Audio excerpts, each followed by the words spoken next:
Joburg'S can expect disruptions to their water supply over 2 days or even more. Rand Water is carrying out maintenance work on the pipeline that supplies the Vereeniging water purification plant. This means that water pressure will be affected in 8 municipalities, mostly in Gauteng. Now, there are worries, though, that taps may run dry during peak hours. Silindelo Masikane is at that plant for us now. Let's cross to her live. Slee, what are you seeing out there? Well, of course, we know about the affected areas for this maintenance work that's being done by Rand Water, but what we don't always get to see is actually the work being done.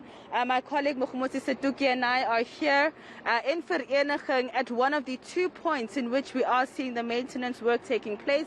You can see that the officials are on site. They've got their gear on. They've set up camp here, basically in terms of this 54-hour operation. As we understand, the new pipe that's being installed is also here. It's being lifted by a crane. At the bottom, we are seeing some work also being done there at the bottom, but I don't know anything about what's going on here, and I am joined by one of the officials from Rand Water, Mr. SINGO. I'm just going to ask him to speak over these visuals and tell us exactly what we're seeing and what is happening here. Good morning, Mr. SINGO. Just give us a sense as to what time you got here and where are we in terms of these operations. So as from around 4 o'clock, the colleagues were here starting up, preparing for the work that was going to happen. That is closing off of valves, opening up what we call scours to de-water the line. You'd appreciate it. We are talking about a 30-kilometer line that needs to be emptied. It is a 2,500 millimeter pipe. So the pipe that you are seeing in the pit there, that's the existing pipe. We are going to cut 11 meters of that line. You'll see the welders have already started cutting. They will cut the bottom right around, and on the other side, we've got a crane standby to then remove that cut out. In its place, we then are going to install a valve rig that we've got of the same size, 2.5 meters slotted in, and then welding will be starting. So you can just imagine the circumference of the line. It's of the 2.5 meter line, welded all around, both inside and outside. We also have our own technicians that will be doing the one condition assessment, but also the quality assurance. We've got all our safety officers, so the entire team is here, will be here throughout. So we've got a number of teams that will be working shifts as of today. This one that started at 5 o'clock will run up to 5 o'clock. Another one will come in just so that they go and rest and come in. However, there will not be a time where we'll be standing.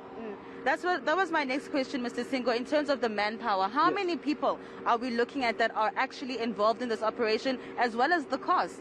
Look, we'll not talk about the cost at the moment, but I can assure you that for the entire project, both this side and across the river, we've got nothing less than 150 people that are meant to work on this.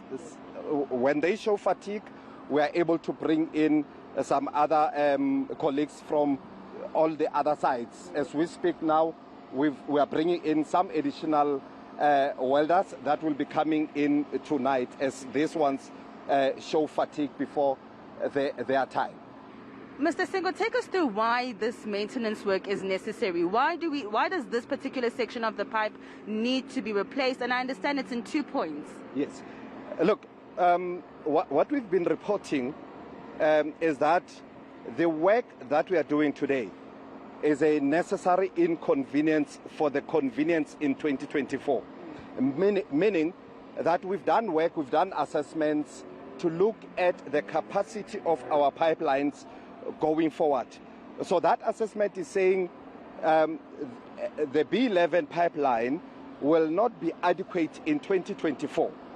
And then to respond to that, we've laid a brand new pipeline, the B19. The B19 has been laid. Now we are interfacing the new infrastructure with the old infrastructure so that by 2024, then we are able to fill in we are able to supply the consumers. So at the moment, it's not really about a failure. It is a plan that we are doing. You'll remember in 2019, we did indicate that there are a whole host of projects that we have initiated across our supply system. So this is one of those. There are many that we will come back again if they are going to impact the consumers, we will say for that portion to cross-connect, we need that. But at the moment, it is this one. It is work that we are doing in response to the demand that is going to be realized in 2024. Lastly, Mr. SINGO, of course, a lot of anxiety around how long this is going to take, whether there was not going to be water. At this stage, some areas still have water. Can you assure residents that come Wednesday, this will all be done?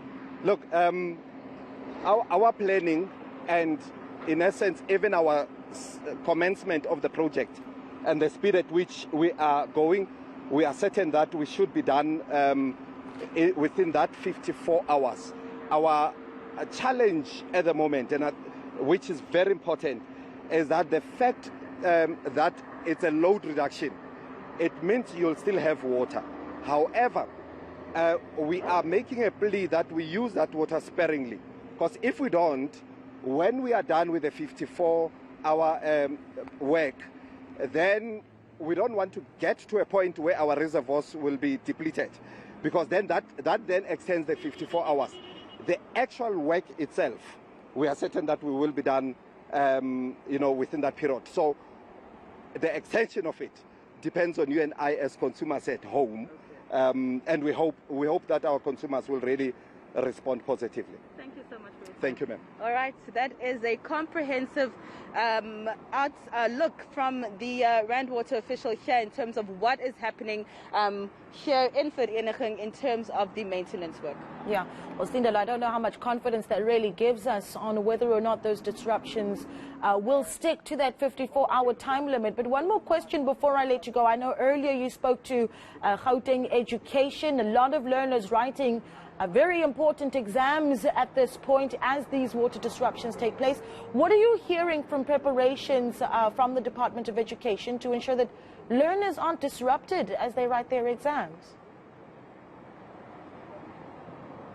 So as you would know, because of the fact that learners are writing exams, that means they're not at school for the entire day. So because this planned water interruption was communicated well ahead of time, that means that schools as well as health facilities were warned in advance to prepare for this particular outage. And what we understand is that learners have been asked to bring water.